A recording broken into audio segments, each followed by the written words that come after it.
உடல்நலக்குறைவு காரணமா நடிகர் ஜெயசீலன் அவர்கள் தன்னுடைய 40வது வயதுல உயிரிழந்த செய்தி பெரும் சோகத்தை ஏற்படுத்தியிருக்கு.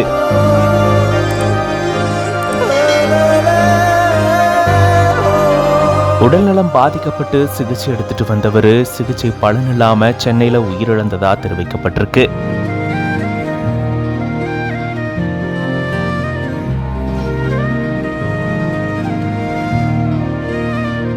புதுப்பேட்டை, பிகில், தெரி உட்பட பல படங்கள்ல குணச்சித்திர வேடங்கள்ல நடிச்சு மக்கள் மனசுல இடம் பிடிச்சவரு உடல்நலக்குறைவு ஏற்பட்டு உயிரிழந்திருக்காரு. திரைத்துறையை சேர்ந்தவங்க மத்தியில இந்த ஒரு செய்தி மிகப்பெரிய அதிர்ச்சியும் மீளா துயரத்தையும் ஏற்படுத்தியிருக்கு. இவருடைய இறுதி சடங்கு நாளை நடைபெறும் அப்படின்ற மாதிரி தெரிவிக்கப்பட்டிருக்கு.